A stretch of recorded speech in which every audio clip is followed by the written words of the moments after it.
Perekonomian Indonesia dinilai relatif aman. Kok ini mengacu pada data yang dikeluarkan oleh Dana Moneter Internasional atau International Monetary Fund (IMF), yaitu tumbuh 5,3% di tahun 2022 dan nantinya akan turun di tahun 2023 menjadi 5,0%. Dan angka ini sendiri ternyata lebih tinggi dibandingkan rata-rata pertumbuhan ekonomi negara ASEAN di tahun 2023 yaitu 4,9%. Nah, apakah Indonesia mengalami resesi? Ternyata menurut ekonom senior dan juga mantan Menteri Keuangan Republik Indonesia M. Khatib Basri justru menegaskan bahwa Indonesia tidak akan resesi, yang pasti mengalami perlambatan ekonomi. Lengkapnya, yuk kita dengerin apa kata Pak M. Khatib Basri. Mungkin aku mulainya dari resesi global. Karena dalam waktu terakhir ini publik sering mendengar kata gelap gulita. Tapi sebenarnya apakah memang resesi ini akan berdampak sangat signifikan terhadap Indonesia? Jadi kalau misalnya ekonomi satu negara itu dinilai dengan PDB, katakanlah nilainya 100. Kalau tahun depan nilainya turun jadi 90, berarti kan dia negatif tuh, negative growth. Itu yang disebut resesi. Kalau itu terjadi selama 2 triwulan berturut-turut. Jadi dia 90, di berikutnya turun lagi jadi 85, itu resesi. Tapi kalau PDB satu negara itu 100, di tahun depannya dia jadi 101, dia tetap naik walaupun tambahannya cuma 1%. Nah, itu yang disebut sebagai perlambatan ekonomi. Nah, kenapa saya bicara begini? Karena menurut saya yang akan terjadi di 2023 itu probabilitas resesinya kecil. Tetapi akan terjadi perlambatan ekonomi. Nah, saya sekarang mau address pertanyaan mengenai pandangan bahwa situasi global gelap gulita bagaimana dampaknya untuk ekonomi Indonesia. Saya kira kewaspadaan itu penting ya. Dan informasi yang kita peroleh memang menunjukkan bahwa situasi dunia itu tidak baik-baik saja karena 2 hal. Yang pertama itu adalah tekanan inflasi. Yang kedua adalah tensi akibat geopolitik. Oke. Berarti kan di sini terlihat bahwa persepsi secara umum tentang resesi ini juga harus diyakinkan pada publik juga. Nah, sejauh ini bagaimana Pak Khatib melihat komunikasi itu jalan nggak sih sebenarnya dengan publik? Kalau saya lihat kan selama ini memang pemerintah selalu mengingatkan soal unsur kehati-hatian ini. Tapi di sisi lain kalau bicara soal resesi, apakah investor sekarang juga dalam kondisi ngerem juga nih untuk bisa menanamkan modelnya di Indonesia?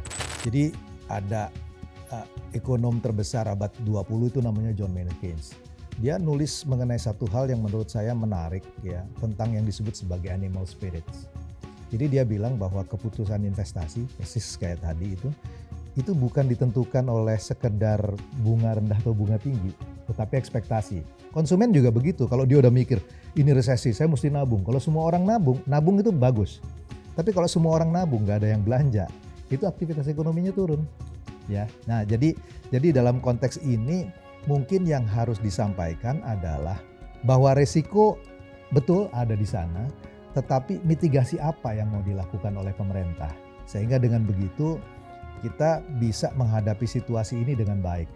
Oke, dan terkait perlambatan tadi dan juga mitigasi, berarti apa yang harus dilakukan sekarang dalam jangka pendek ataupun menengah, terutama melihat kondisi di global seperti itu? Makanya dalam situasi seperti ini sebetulnya fiskalnya harus ekspansif. Tetapi kita juga melihat kenyataan kan sesuai dengan undang-undang. Fiskal itu defisitnya harus kembali di bawah 3% tahun 2023 kan. Maka tidak mungkin ekspansif. Maka dalam konteks ini dari segi fiskal yang harus dilakukan itu adalah memperbaiki kualitas belanja. Memperbaiki kualitas belanja itu artinya belanja harus dialokasikan kepada hal-hal yang betul-betul urgent. Nah, buat saya itu contohnya misalnya adalah perlindungan sosial, BLT, PKH, support UMKM, karena ini akan terdampak serius. Kemudian yang kedua adalah kepada sektor yang multipliernya tinggi.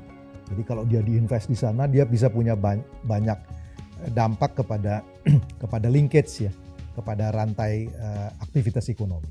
Itu dari segi government-nya.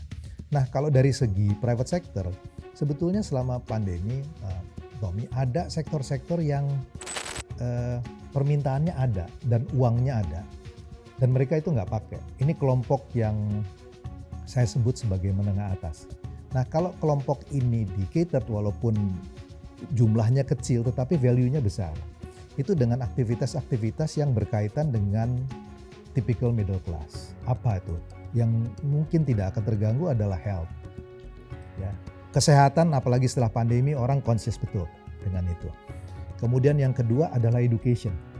Kemudian yang ketiga adalah lifestyle. Nah, sekarang kalau kita bicara soal gelombang PHK. Oke. Ya, ini sudah terjadi di beberapa perusahaan, terutama startup yang memang kebanyakan investornya adalah dari luar negeri. Nah, bagaimana kita harus menyikapi hal ini? Bahkan sebelum resesi global, banyak perusahaan startup besar yang kemudian mencoba mengubah metodenya. Jadi, instead of focusing only kepada growth, mereka mulai cari yang disebut sebagai path to profitability. Nah, kalau dia mulai berpikir profit, maka dia berpikir efisiensi, ya. Dan sebetulnya gelombang PHK yang terjadi sekarang ini bukan yang pertama loh. Karena ada startup, saya nggak perlu sebut namanya, yang udah melakukan dari. Nah, tetapi situasi sekarang semakin diperburuk. Kan likuiditas ketat gara-gara US naikin bunga. Sehingga si investornya kan juga harus pilih-pilih nih. Nah, itulah kalau dia berhenti di dalam injecting capital, maka itu implikasinya adalah mau tidak mau si perusahaan harus mengurangi PHK-nya. Nah, sekali lagi ya, kalau menurut saya tentu nggak bisa semua ditolong, maka support tadi yang saya bilang dari social assistance itu jadi sangat penting. Tapi mereka yang kelompok dari vulnerable itu yang saya kira harus jadi prioritas pertama dalam konteks ini. Terutama yang padat karya tentunya. Persis. Ya. Oke. Pak Khatib, sekarang kita bicara soal G20. Bagaimana Pak Khatib melihat event besar ini juga berdampak terhadap perekonomian Indonesia? Karena ada beberapa item penting yang juga dibahas oleh para leaders di anggota G20.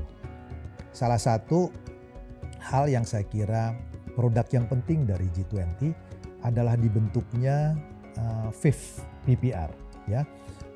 Fifth PPR itu adalah Financial Intermediary Fund for Pandemic Prevention, Preparedness and Response. Jadi negara-negara G20 itu sepakat untuk melakukan investasi bagi negara low and middle income countries untuk persiapan kalau terjadi pandemi di masa depan. Beberapa isu lain yang dicoba diadres juga misalnya mengenai soal lingkungan, soal climate ya, climate finance itu dicoba. Kemudian ada lagi yang disebut sebagai common framework, di mana negara-negara yang karena COVID itu harus berutang, utangnya bisa dicoba diselesaikan. Debt distress dan macam-macam. Relatif itu menurut saya ada yang dihasilkan dari situ. Baik, terakhir saja Pak Khatib, pesan untuk publik terutama untuk menghadapi perlambatan, ya bukan resesi, perlambatan ekonomi mendatang. Satu, yang pertama adalah saya ingin mengatakan bahwa kewaspadaan, kehati-hatian itu penting. Tetapi juga tidak perlu untuk pesimis berlebihan. Dan saya selalu percaya ya, bahwa di dalam konteks apapun kemampuan kita di dalam inovasi, dalam bisnis itu selalu memungkinkan kita untuk bisa survive. Saya kasih contoh deh, pandemi itu jauh lebih berat daripada situasi yang ada sekarang. And yet kita survive loh ya. Jadi saya melihat bahwa mestinya di dalam tantangan yang kita hadapi ke depan dengan resesi ini, kita sebetulnya lebih well prepared ya, lebih bisa mengantisipasi. Jadi kewaspadaan perlu, pikiran ide-ide baru dengan inovasi terus bisa dilakukan, tapi bukan berarti bahwa kita menganggap bahwa dunia sudah kiamat gitu. Baik, Pak Khatib, terima kasih banyak. Sama-sama. Atas kesempatannya bisa ngobrol-ngobrol. Jangan kapok-kapok kami undang lagi Pak ya. Dengan senang hati.